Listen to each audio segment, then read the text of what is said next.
예수 그리스도의 부활을 말할 때에는 언제나 그분의 죽음이 먼저 있었다는 것을 의미합니다. 왜냐하면 부활은 죽은 자에게만 일어나는 사건이기 때문입니다.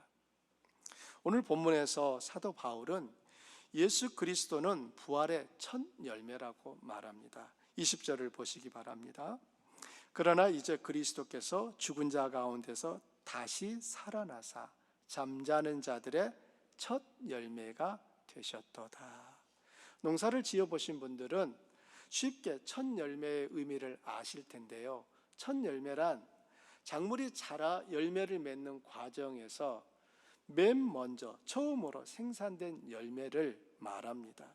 따라서 첫 열매는 곧이어 수많은 열매가 맺힐 것입니다 라고 하는 것을 보여주는 조짐이죠. 이런 점에서 예수님을 부활의 첫 열매라고 말하는 것은 예수님이 죽은 자 가운데서 다시 살아나신 것처럼 예수님을 믿는 성도들도 다시 살아나게 될 것을 의미합니다. 아멘입니까? 그러므로 예수 그리스도가 부활하신 것은 그분에게만 일어난 일이 아니라 앞으로 우리 모두에게도 일어날 사건이라는 것을 알 수 있습니다. 예수님은 십자가에 못 박혀 죽기 전부터 제자들에게 고난받으시고 다시 살아나실 것을 말씀하셨습니다. 그러나 제자들은 그 말을 알아듣지 못했는데 마침내 부활하신 주님을 본 후에 그들은 주님이 말씀하신 것들을 하나하나 깨닫게 되고 그분이 메시아이심을 더욱 확신하게 되었습니다. 그럼에도 불구하고 그때나 지금이나 여전히 어떤 사람들은 부활을 믿지 않습니다. 부활을 부인하는 것입니다. 예수님이 다시 부활하셨습니다. 우리들도 예수님처럼 부활하게 됩니다 라고 말하면 어떤 분들은 에이, 정신 나간 소리 하지 마세요. 무슨 어떻게 사람이 부활한단 말입니까? 세상에 죽은 사람 중에 한 명이라도 부활한 사람이 있습니까? 내 평생 살면서 한 명도 못 만났습니다. 이렇게 말하시는 분들 계십니다. 특별히 이번 주는 우리가 부활주일이니까요, 여러분 한번 우리 이웃들에게, 여러분이 만나는 분들에게 예수님이 부활하신 것 아세요? 우리들도 예수님처럼 부활하게 될 것입니다 라고 한번 말씀을 해주세요. 그리고 그 말을 들은 분들이 어떤 반응을 보였는지 목장 모임에서 한번 나눠보시는 것도 흥미로울 것 같다는 생각을 해봅니다. 이와 같이 부활은 맞습니다. 예수님 부활하셨어요 라고 누구나 받아들일 수 있는 그런 성격의 것이 아니라는 것입니다. 왜냐하면 부활은 인간의 이성과 경험을 초월하는 사건이므로 이성으로 이해하는 것이 불가능하기 때문입니다. 또 다른 분들은 부활을 육신과 상관없이 정신적 영역에서만 일어나는 현상으로 설명하려고 합니다.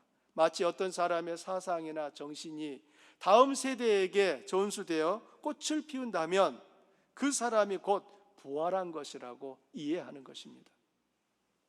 그런데 예수님의 부활은 육체가 다시 살아난 사건이었습니다. 할렐루야. 예수님이 십자가에 못 박혀 죽으셨고 무덤에 묻히셨습니다. 그리고 3일이 지난 후에 그 무덤의 문이 열리고 죽으셨던 예수님이 다시 그 무덤을 걸어 나오신 것이 부활입니다. 정신적인 영역에서만 일어나는 어떤 현상이 아니라는 거예요. 인간의 이성으로 이해할 수 없기 때문에 부활은 없습니다. 부인할 수는 있지만 예수님이 부활하신 사실마저도 부정할 수는 없는 것입니다.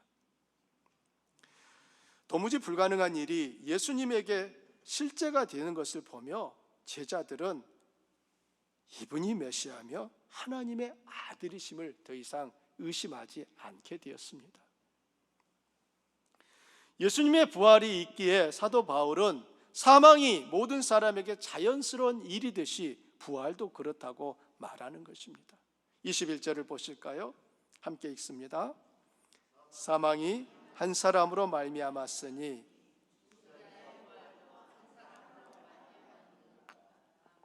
아멘.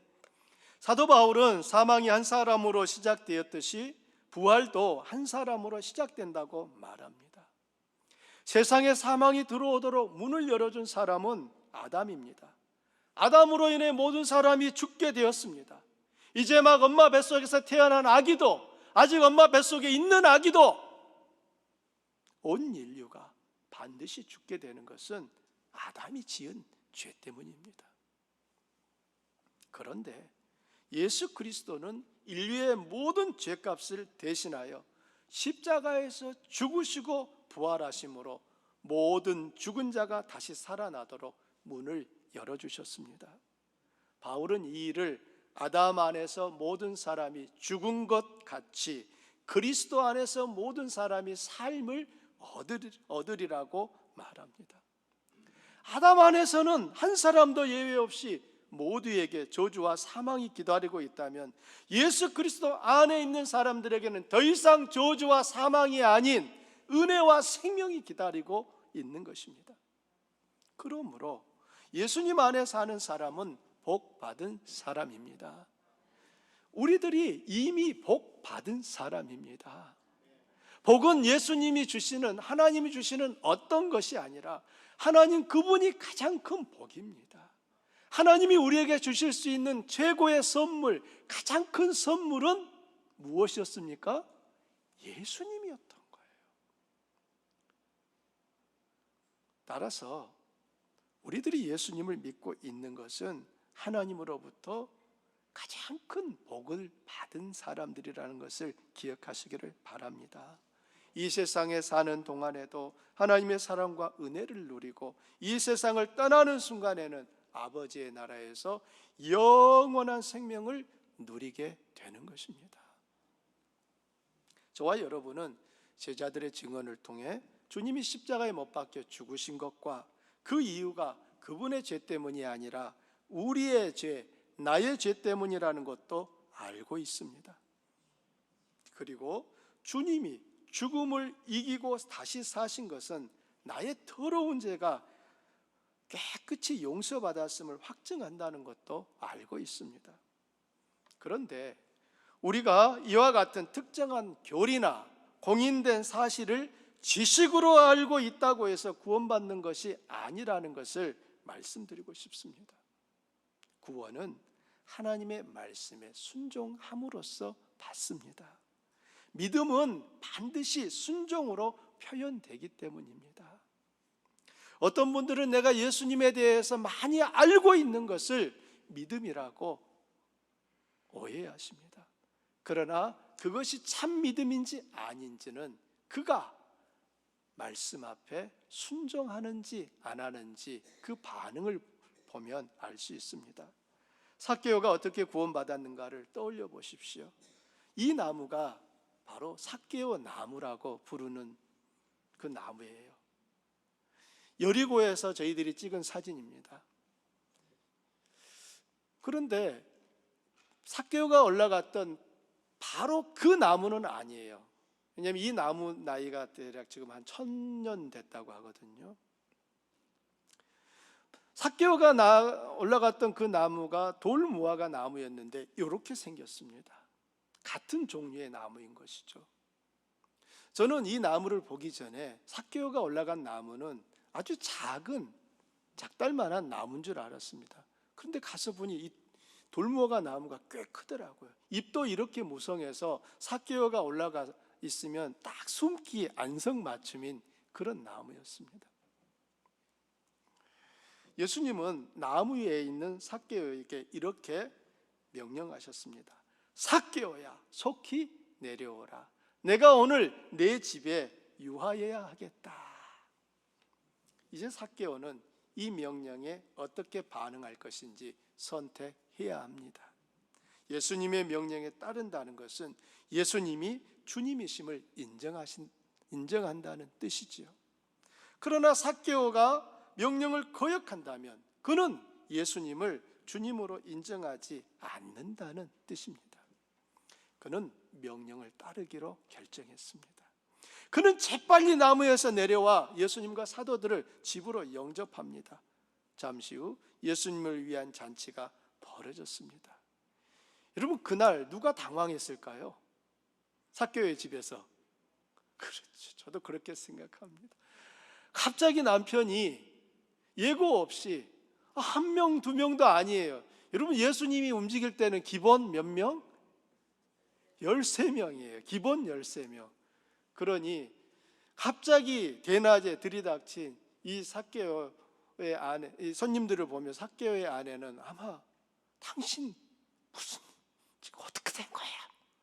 했을지도 모릅니다.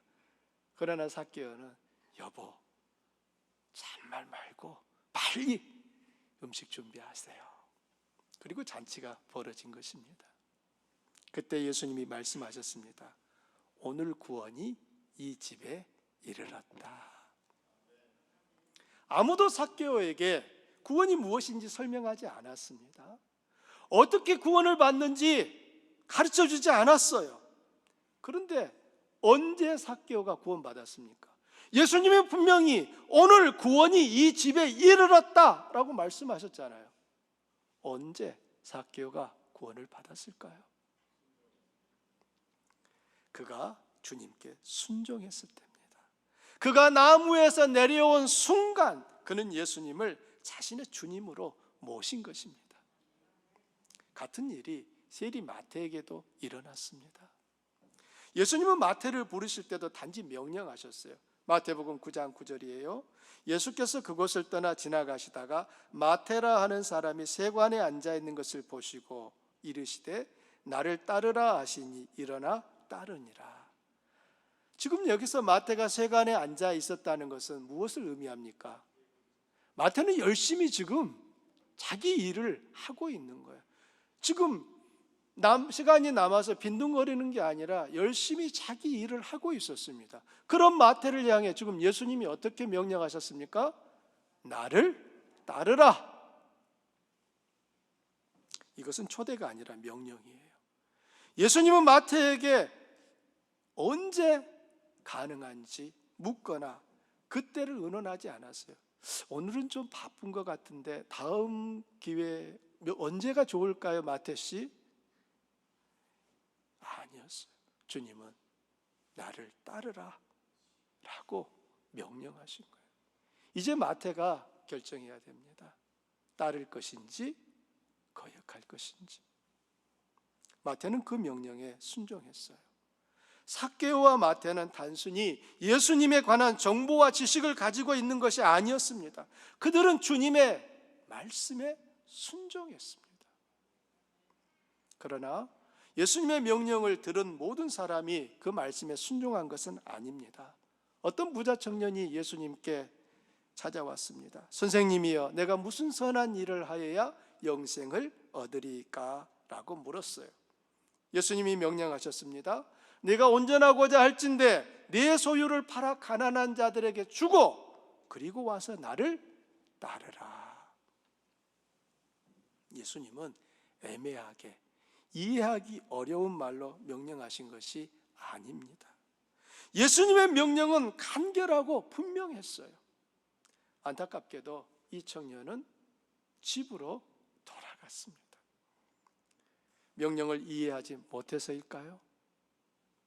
아닙니다. 정확하게 이해했기 때문입니다. 하지만 주님의 이 명령은 따르기를 거부한 것입니다. 그가 과연 구원을 얻었을까요? 애석하게도 많은 성도들이 부자 청년처럼 행동합니다. 단지 예수님에 대해 많은 지식과 정보를 알고 있는 것을 예수님을 믿는 것으로 생각하는 겁니다. 예수님이 십자가에 못 박혀 죽으신 것을 압니다. 다시 살아나신 것도 압니다. 그런데 아는 것으로 그칩니다. 아는 것이 말씀에 대한 순종으로 연결되지 않으면 그것을 믿음이라고 할 수 있을까요? 주님에 대해서 다 알고 있는데 주님의 말씀에 대하여 순종하지 않습니다. 내가 하고 싶은 순종만 합니다. 예수님을 주님으로 믿는다면 누구든지 그분의 모든 말씀에 순종하는 것은 당연합니다. 예수님이 그리스도요 살아계신 하나님의 아들이심을 믿는다면 우리의 태도는 달라져야 합니다. 주님의 말씀을 골라서 순종하거나 아니면 다음으로 순종을 미루는 태도가 그분을 주인으로, 왕으로, 구세주로, 하나님의 아들로 믿는 것이라고 할 수 있을까요? 말씀에 순종하는 것이 예수님을 주님으로 인정하는 것입니다. 그래서 주님의 말씀에 순종하는 사람이 구원을 받는 것입니다. 하나님의 아브라함을 칭찬하신 것은 그가 하나님의 말씀에 순종했을 때입니다. 창세기 22장을 보십시오. 내가 이같이 행하여 내 아들 내 독자도 아끼지 아니하였은즉 내가 내게 큰 복을 주고 내 씨가 크게 번성하여 하늘의 별과 같고 바닷가의 모래와 같게 하리니 내 씨가 그 대적의 문을 차지하리라. 또 내 씨로 말미암아 천하 만민이 복을 받으리니 이는 내가 나의 말을 준행하였음이니라. 아브라함이 하나님의 말씀에 순종했을 때 그의 믿음이 입증된 것입니다. 이는 내가 나의 말을 준행하였음이니라. 여기서 하나님은 아브라함에게 내가 내 말을 믿었기 때문이라 이렇게 하신 것이 아니라 내가 내 말을 순종하여 지켰기 때문이다 라고 말씀하고 있다는 것입니다. 예수님이 죽음을 이기고 부활하신 사건은 그분이 주님이심을 보여주는 가장 확실한 증거입니다. 예수님이 하나님의 아들이시고 구세주라고 하는 것을 이것보다 더 정확하게 보여주는 것은 없습니다.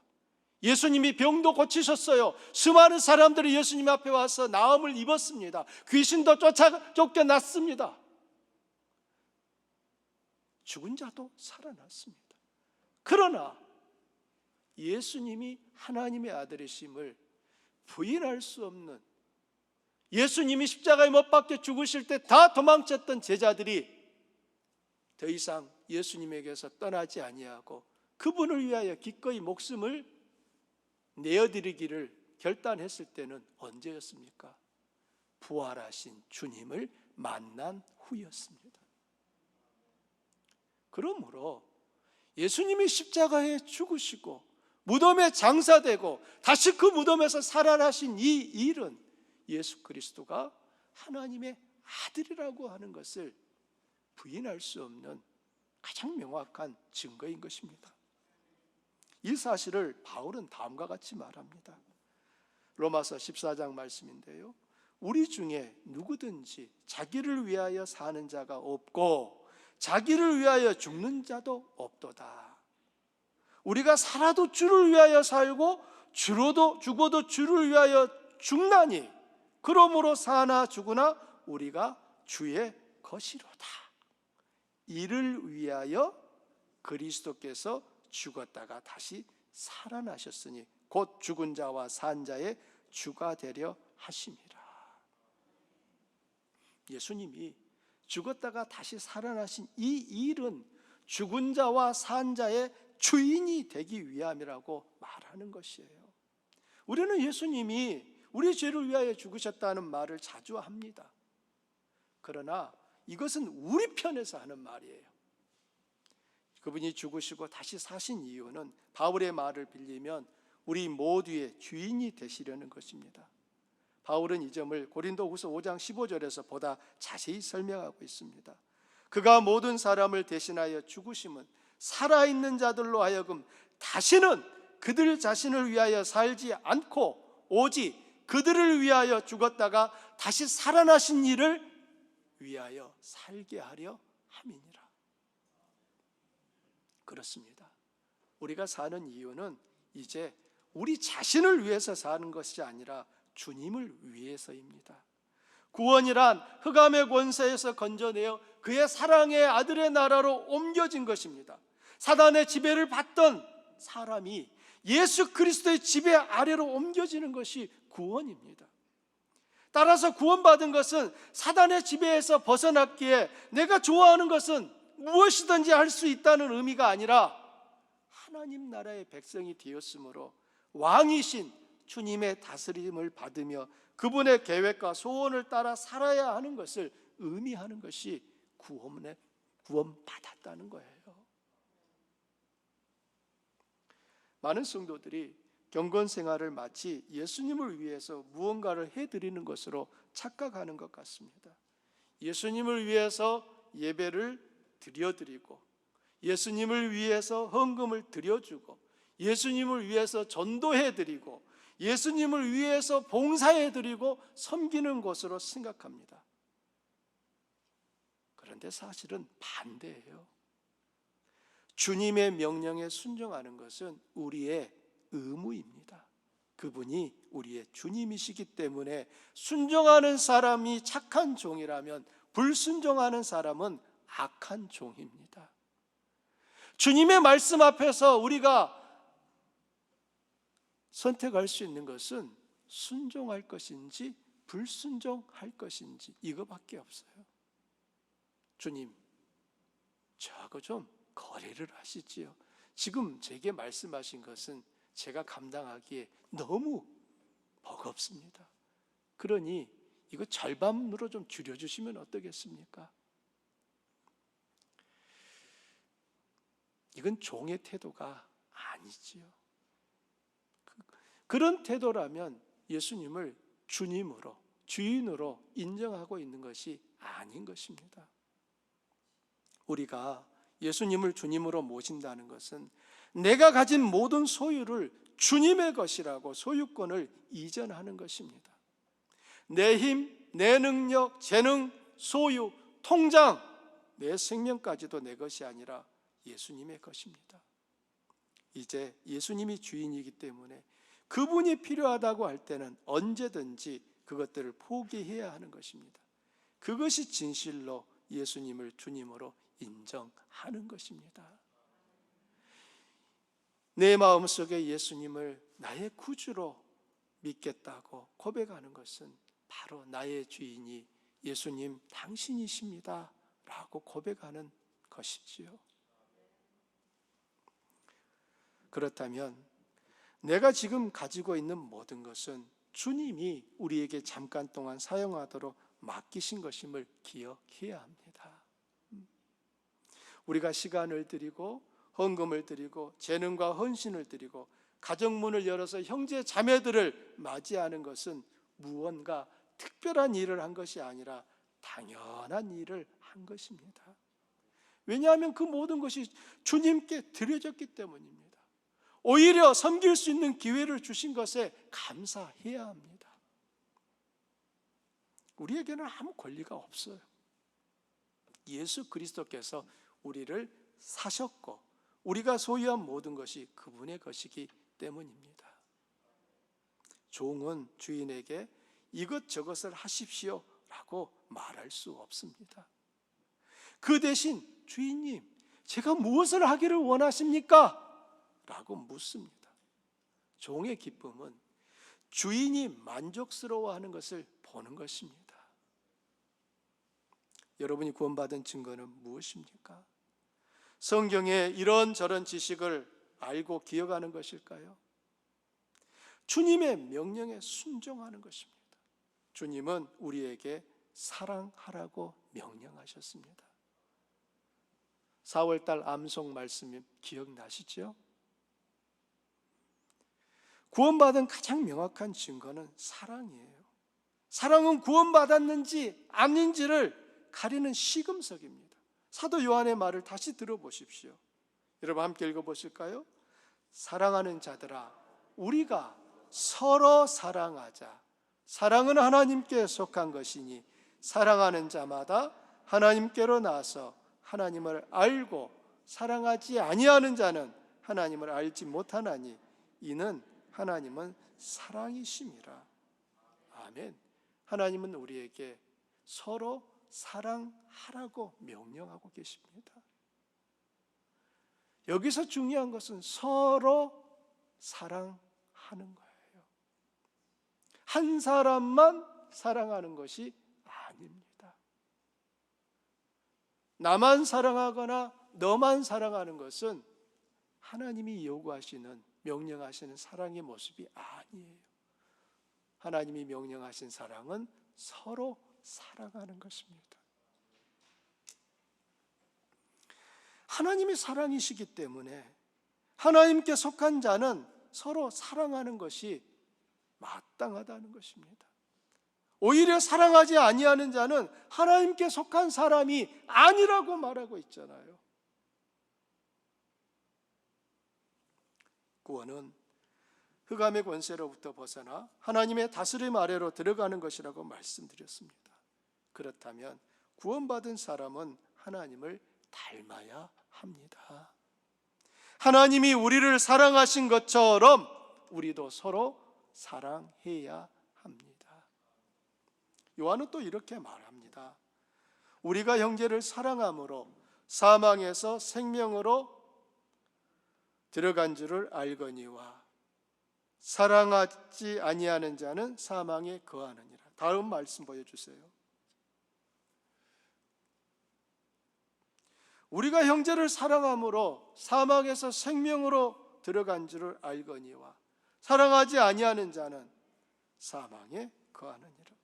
요한의 논리를 따르자면 여러분이 형제들을 사랑하지 않는다면 여러분은 구원받지 못했다는 것입니다. 사랑은 특성상 감정적 측면이 있지만 사랑은 의지적 측면이 더 강합니다. 하나님이 우리를 어떻게 사랑하셨는가를 아는 사람은 그도 하나님이 사랑하는 형제들을 사랑하려고 의지적으로 노력하고 힘쓰게 됩니다. 그 가운데 서로의 사랑을 확인하고 경험함으로 그 관계는 하나님 안에서 깊은 사랑의 교제로 충만해지게 됩니다. 사랑은 그리스도인의 삶에 있어서 여러 요소들 가운데 하나가 아니라 본질입니다. 사랑이 곧 생명인 것이에요. 예수님이 이 세상에 오셔서 멸시를 받으시고 조롱과 침뱉음을 당하는 고난을 참으시고 십자가에 못 박혀 죽으시고 무덤 문을 열고 다시 살아나셔서 부활의 소망을 주신 것은 우리를 사랑하시기 때문입니다. 하나님이 우리를 사랑하지 않았다면 굳이 예수님께서 이런 일을 하실 아무런 이유가 없습니다. 예수님이 이렇게 하신 것은 우리를 사랑하시기 때문에 한 일이라는 것이에요.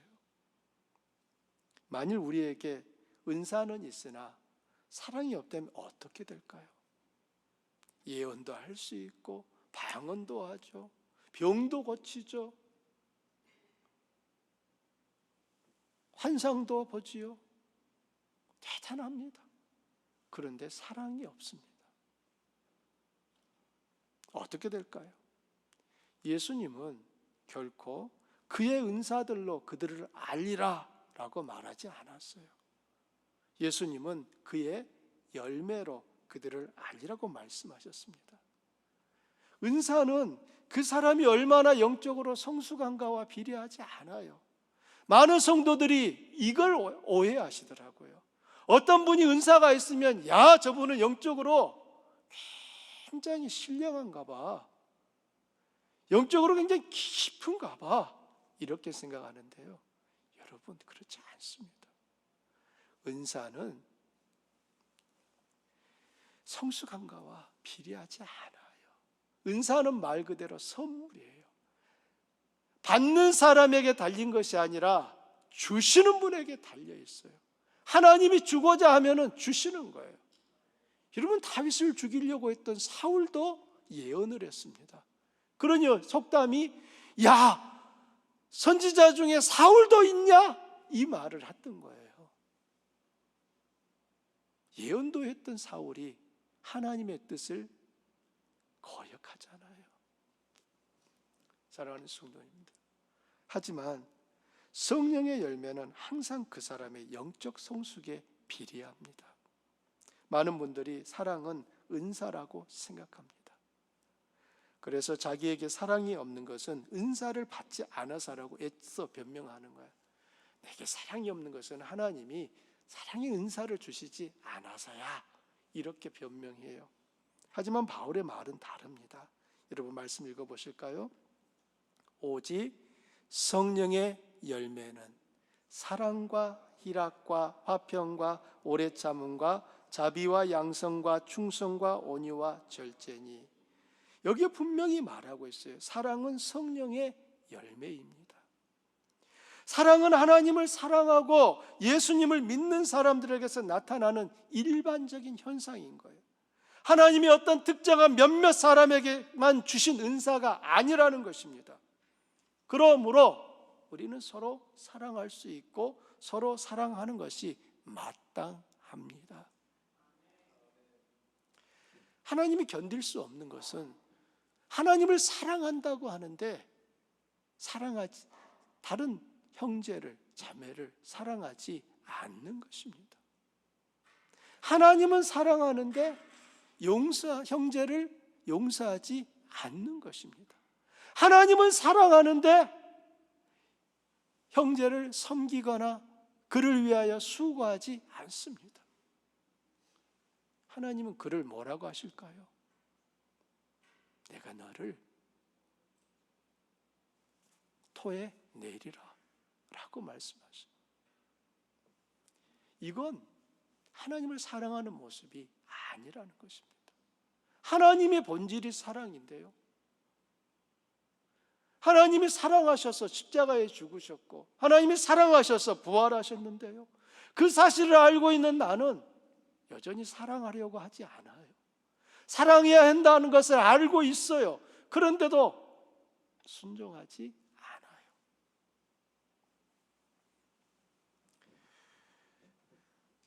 사랑을 조금 더 구체적으로 적용해 볼까요? 하나님은 내 이웃들을 사랑하라고 말씀하시지 않았습니다. 하지만 내 이웃을 사랑하라고 말씀하십니다. 내 이웃들을 사랑하라 하지 않았어요. 그러나 내 이웃을 사랑하라고 하셨어요. 우리가 온 세상을 사랑하는 것은 할 수 없지만 한 사람 또는 한 가정은 사랑할 수 있다는 뜻입니다.